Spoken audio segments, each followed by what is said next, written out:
চাই, ফ্রিল্যান্সার হব, আমি উদ্যোক্তা হব, তারপরে গিয়ে বিদেশে গিয়ে ডলার পাঠাবো, সেই ডলার এই লুটেরা দুর্নীতিবাজরা দেশের বাইরে পাচার করবে। সেই জন্য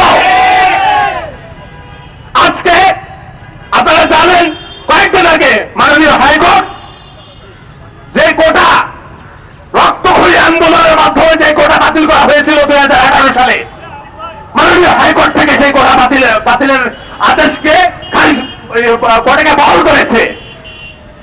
যখন কোটা বহালের আবেদন হয় হাইকোর্টে, তখন কোটা বহাল করা হয় হাইকোর্ট থেকে, কিন্তু চাকরিতে প্রবেশের বয়স বৃদ্ধির দাবিতে হাইকোর্টে রিট করে, তখন সেটা সরকারের পলিসি মেকিং সিদ্ধান্ত হয়ে যায়।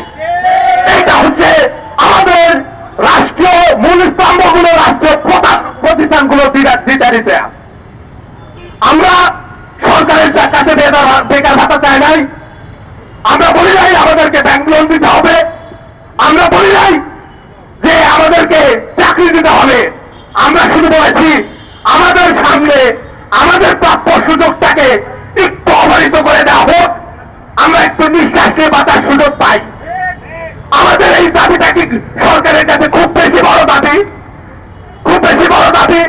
এই দাবিটা কি হাজার হাজার কোটি টাকা পাচারের চেয়েও বেশি ক্ষতিকর দাবি? আমি সরকারের নির্ধারকদের আহ্বান জানাইতে চাই, আপনারা দয়া করে আমাদের সাথে আসেন, আমাদের সাথে বসেন। আপনারা যদি, আমি তেরো শুনে বলতে চাই, 8 টাকা যদি সরকারের কোথায় দাবি বাস্তবায়নের, আমি ওই দিন থেকে নিজে বসে না দেবো, চাকরিতে প্রবেশের বয়স সময় উপদেশ চাই না। আমরা জানতে পারি সরকারের বিভিন্ন আমলা, এই আমলা কামলারা এই চাকরিতে প্রবেশের বয়স সীমা 30 থেকে বাড়িয়ে 35-এর বিরুদ্ধে। আমি মাননীয় প্রধানমন্ত্রীর প্রতি আহ্বান জানাইতে চাই, আপনি শুধুমাত্র অর্ডিন্যান্স জারি করেন যে সরকারি কোনো কর্মকর্তা তাদের সন্তানদের প্রাইভেট কোনো প্রতিষ্ঠানে পড়াইতে পারবে না, তারপরে তার বিরুদ্ধে থাকে কিনা আপনি দেখেন। আপনি শুধু পরীক্ষামূলক ভাবে হলেও দেখেন। আজকে আমরা লাখ লাখ বেকার তরুণ প্রজন্ম বছরের পর বছর ধরে রাস্তায় রাস্তায় ঘুরছি, আন্দোলন করছি টেবিল ছেড়ে। আমাদের কোন ধরনের রাজনৈতিক সংশ্লিষ্টতা নাই। আমরা শুধু আমাদের এই যে দম বন্ধ হওয়া একটা পরিস্থিতি, 26-27 বছর বয়সে পড়াশোনা শেষ করে সে সিদ্ধান্ত নিতে ভয় পায় যে আমার কোথায় যাওয়া উচিত। আমার সঙ্গে তো 3 বছর আছে, 4 বছর আছে। এই যে দম বন্ধ হওয়া পরিস্থিতি, হাত পা বেঁধে নদীতে ফেলে দেওয়ার মতো পরিস্থিতি, ফেলে দিয়ে সাঁতার কাটার উপদেশ দেওয়ার মতো পরিস্থিতি, সেই পরিস্থিতি থেকে আমরা মুক্তি চাই।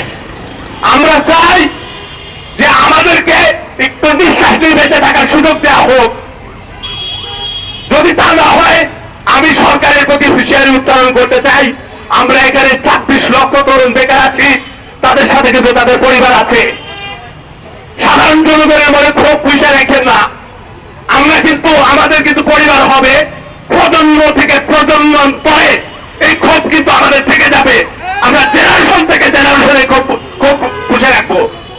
আমরা সরকারের কাছে কোনো অনৈতিক দাবি জানাই নাই। আমাদের দেশের আর্থসামাজিক বাস্তবতায় সম্ভব না এমন কোনো দাবি আমরা জানাই নাই। আমরা শুধু বলতে চেয়েছি, আমরা শুধু সুযোগ চাই, আমরা শুধু একটু নিঃশ্বাস নিয়ে বাঁচতে চাই। ধন্যবাদ সবাইকে।